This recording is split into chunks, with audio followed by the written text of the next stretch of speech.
Tomorrow and tomorrow and tomorrow creeps in the speedy pace from day to day, to the last syllable of recorded time. And all our yesterdays have lighted fools the way to dusty death. Out, out, brief candle. Life's but a walking shadow, a poor player that stirs and frets, his hour upon the stage, and then is heard no more. It is a tale told by an idiot full of sound and fury, signifying nothing. Esse é o Solilóquio de Macbeth, uma das grandes obras de Shakespeare, e nesse solilóquio específico vemos uma reflexão em que o próprio Macbeth, o personagem principal, faz a respeito da vida, a qual ele diz aqui que vida é apenas uma história contada por tolos. Este solilóquio está presente no quinto ato da peça de Shakespeare, que é muito conhecida e que eu recomendo vivamente a leitura de Macbeth, que vai ser hoje a obra que nós iremos analisar. E é muito interessante mencionar o fato de que essa obra, né, é de William Shakespeare e ele dispensa apresentações, né, é um dos maiores dramaturgos, escritores da literatura inglesa do Renascimento, né, e não só na Inglaterra, mas também ao redor do mundo, a qual é relido, a qual esse autor ainda continua sendo estudado, há bastante controvérsias a respeito das suas características biográficas, e de todas as obras, né, eu recomendo muito ler este, principalmente quem aí está começando a ler alguns contos, alguns relacionados às obras de Shakespeare, né, romances e principalmente peças, e eu recomendo vivamente Macbeth. Esta edição que eu tenho aqui é da Arden Shakespeare, e eu recomendo também quem puder comprar essa edição pelo fato de que ela é muito didática e é muito voltada para nível acadêmico.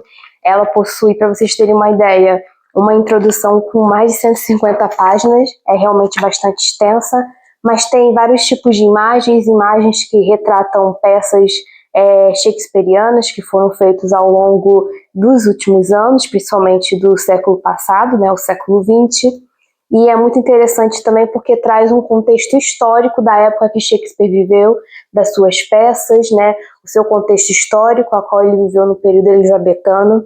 Então eu acho isso muito interessante. E por que eu escolhi Macbeth? Eu tive a oportunidade de ler apenas algumas obras de Shakespeare, não todas, né, as suas obras, mas esse aqui me chama muita atenção, porque trabalha temas, né, que são muito recorrentes na altura das dinastias inglesas, mas também está presente no nosso dia a dia, que são as temáticas do jogo de poder e da ambição. E Macbeth representa esses dois mundos, né? E eu também gostaria de citar brevemente uma descrição que eu li num artigo que eu acho que resume muito bem essa história aqui, que eu irei trazer, né, uma análise mais sucinta e ao mesmo tempo resumida, a qual diz que o objetivo não é outro senão dar ênfase à ironia do engano e das aparências, delimitando em poucas linhas pelas mãos de um mestre com pungente força dramática. E é o que mais tem aqui, né, nessa peça, para quem leu ou quem ainda pretende ler, é o drama, né?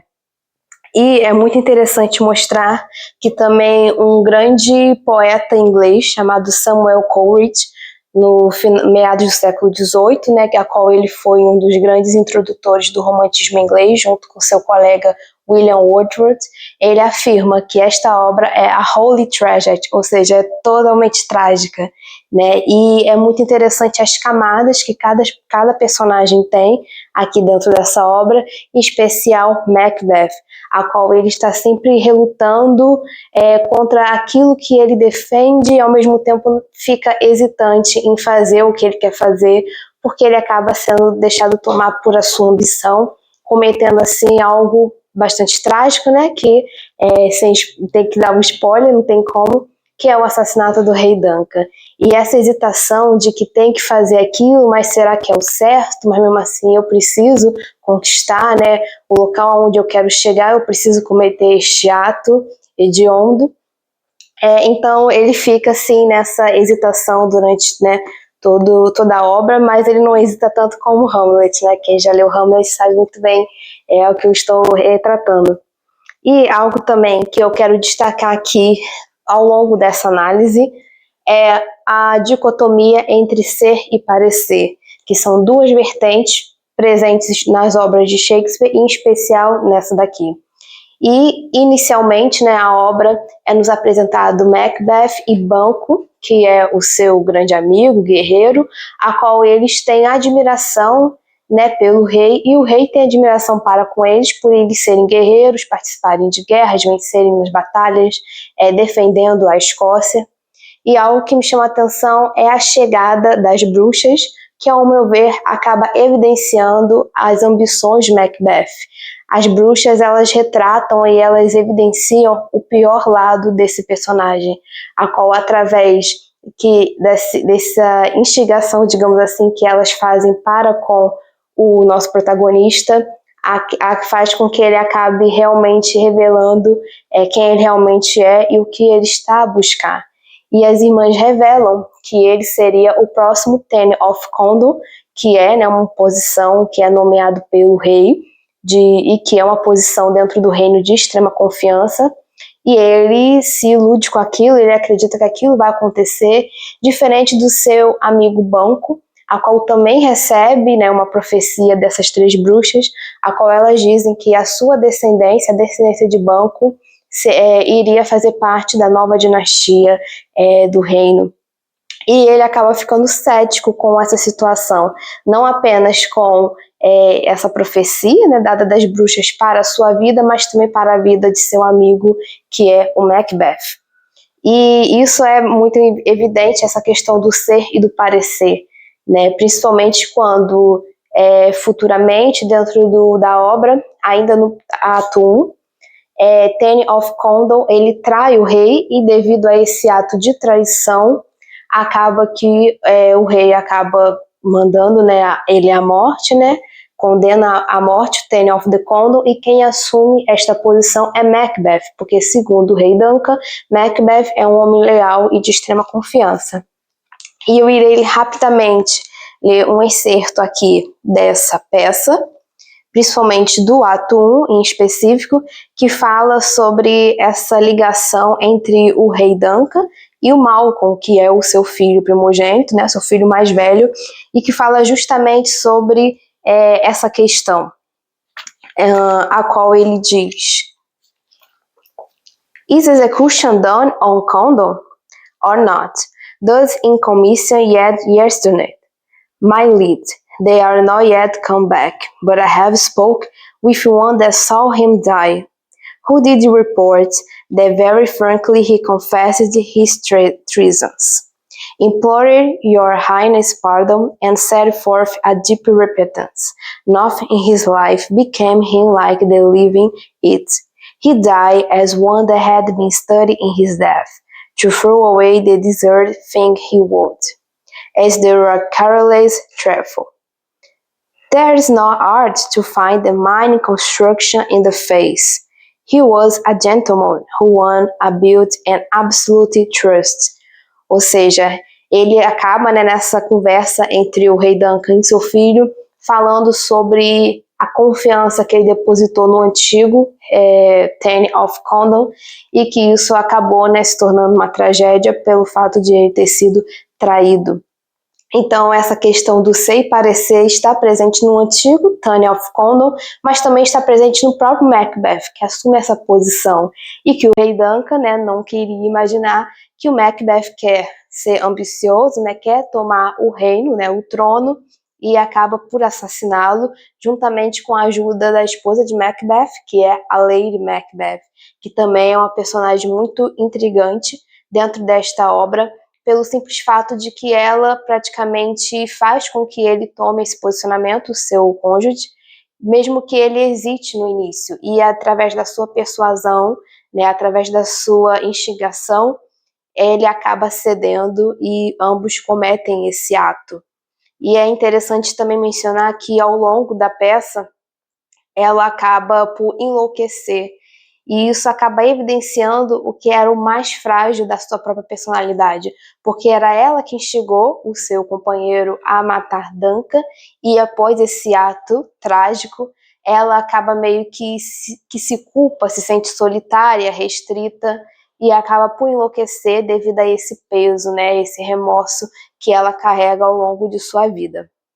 E algo também muito interessante que eu gostaria de mencionar é a chegada de Macduff, que é o oposto de Macbeth, é um homem também justamente guerreiro, que quer salvar o reino da Escócia, depois, né, que ele tem o conhecimento da morte do rei Duncan, e que quem assumiu este posicionamento foi Macbeth, e não foram os filhos de Duncan, que os filhos de Duncan, eles sumiram, né, um foi para a Inglaterra, eu acho que o outro também foi para outro lugar, que no momento não me recordo, mas eles não tomaram, né, esse posicionamento devido pelo fato de que Macbeth usurpou do trono. E é muito interessante a conversa entre o filho mais velho do rei Duncan, que é o Malcolm, com o Macduff, a qual o Malcolm ele afirma, né, que para ser rei tem que ter coragem, lealdade, virtudes que ele acredite que Macbeth não tem. Ele acaba julgando Macbeth, sendo que ele mesmo assume para Macduff que ele não seria um rei ideal, um rei para o povo, porque ele também não tem essas características. E isso acaba meio que alertando Macduff, tipo, algo de errado não tá certo, né? Tipo, isso aqui, né, não existe, porque ele está descrevendo, né, e falando mal de si próprio. E logo em seguida, é interessante mencionar que o Malcolm desmente isso, dizendo, não, eu disse isso, mas é como se fosse uma brincadeira, porque eu queria ver se realmente você era leal ao reino, ou se você era um espião de Macbeth. Sendo que isso é o ser de parecer que lá no final da obra, que eu irei mencionar, nós iremos retomar esse questionamento, que será mesmo que Malcolm, filho mais velho do rei Duncan, estava mesmo de ironia com Macduff, ou há uma verdade por trás dessa brincadeira? É algo que instiga o leitor a se questionar a respeito disso, e é muito interessante. E eu queria também falar um pouquinho sobre essa conversa que ambos têm, que eu acho também que é muito interessante, que diz o seguinte, falei aqui do banco,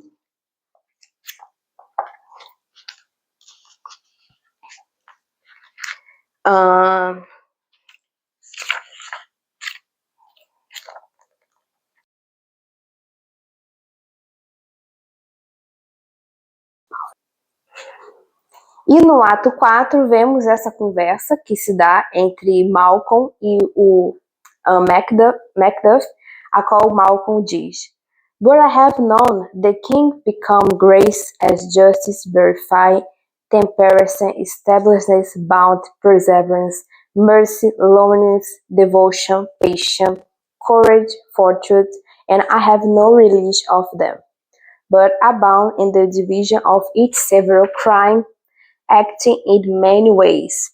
Nay, had a power, I should pour the sweet milk of concord into hell, or pour the universal peace, confound our unity on earth.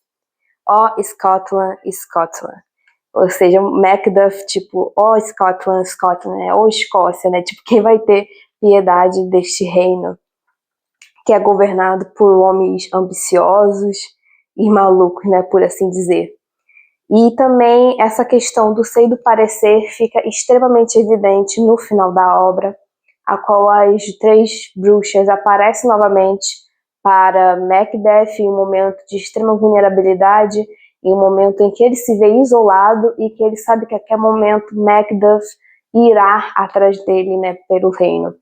Sendo que ele relembra das palavras das bruxas de 3 profecias, que ele se apoia nisso como uma forma de dizer que nada irá acontecer com ele. E que essas três etapas, digamos assim, primeira é a cabeça armada. A cabeça armada é uma profecia de uma das bruxas, a qual ela diz que Macbeth tem que ter cuidado com Macduff, mas que nada de ruim iria acontecer para com Macbeth. O segundo é o simbolismo da criança ensanguentada, que representa que nenhum homem nascido de mulher poderá fazer mal a Macbeth. E por último, a criança com uma coroa e um ramo na mão, que representa, né, simbolicamente uma floresta, que é a floresta de Burma, que irá se movimentar. Mas quando Macbeth olhou para essas três coisas, ele pensou: não existe homem que não é nascido de uma mulher. E também nenhuma floresta se movimenta. Ou seja, se as bruxas disseram que se essas três coisas acontecerem, eu serei derrotado, então eu não serei, porque isso não existe, né? Essas três concepções dadas pelas bruxas. Então eu estou bem, né? Entre aspas. Entretanto, é aquela questão, né? Ele deveria ter codificado, né? Ele não enxergou, não compreendeu as entrelinhas dessas três profecias das bruxas, pelo fato de que realmente Macduff não foi nascido, ele não foi nascido de mulher, parto normal, porque ele afirma no final do combate entre Macbeth e Macduff que ele nasceu de uma cesariana. E a floresta de Burma, que se movimenta, é porque Macduff, para invadir, né, o reino, para derrotar Macbeth, ele pede para que os seus, né, guerreiros, seus soldados, utilizem, né, peguem galhos e apontem para cima para que tenham, né, o adversário a impressão de que aqueles guerreiros, aqueles soldados são mais numerosos do que eles realmente são, com o objetivo de confrontar, né, e de amedrontar o adversário. E com essas coisas, Macbeth não contava. E devido a isso, ele foi derrotado, devido, né, à sua ambição, o seu ego, pelo Macduff, e quem assume o trono é o primogênito do rei Duncan, que foi assassinado por Macbeth, que é o Malcolm. E é interessante mencionar que a obra praticamente termina assim, e isso me faz recorrer à morte de Ícaro, não, o mito de Ícaro, que também é um grande mito da mitologia grega, que fala justamente isso, né? Um ser que se eleva tanto, é tão ambicioso, né, que não mede esforços para conseguir o que quer, acaba que irá levá-lo à perdição, né? Ele irá cair do penhasco. E isso é o que acontece com o protagonista Macbeth. E fica o questionamento: será que Malcolm será um rei melhor que Macbeth ou não? Ou seja, será que ele realmente é o que aparenta ser? É um questionamento que os leitores de Macbeth ficam ao final da obra. É muito incerto o que irá acontecer com a Escócia. Não há um final delimitado. Sabemos que ele assume o trono e Macbeth é morto por Macduff, mas nós não sabemos o que irá acontecer para ele. E isso acaba ficando, né, um questionamento que o leitor precisa fazer. E a temática praticamente que eu acho que essa obra recorre muito é a questão do livre-arbítrio ou do destino, né? A questão entre livre-arbítrio contra destino, e é algo que Macbeth acaba várias vezes em seus solilóquios fazendo, né, essa comparação e realmente se questionando se os atos dele já são premeditados para acontecer ou se só acontecem devido às suas escolhas, devido ao seu livre-arbítrio. E é muito interessante também porque isso me lembra uma obra portuguesa do século XX, que é O Nome de Guerra, de Almada Negreiros, que fala justamente sobre essa questão da dualidade. E é uma obra até muito boa, que eu recomendo, que é o primeiro romance-ensaio da literatura portuguesa e que trabalha também essa questão do livre-arbítrio e do destino. Se nós conseguimos controlar nossa vida, nossos passos, nosso destino ou não.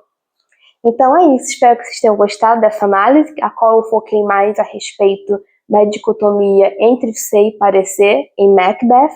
E eu recomendo também pesquisarem mais sobre a biografia de Shakespeare, as suas influências em vida, as suas peças teatrais, né, que foram adaptadas para filmes ou até para encenações, né, contemporâneas, e realmente é muito rico, muito vasto as obras desse autor. E eu recomendo vivamente a leitura de Macbeth. Um beijinho e até a próxima!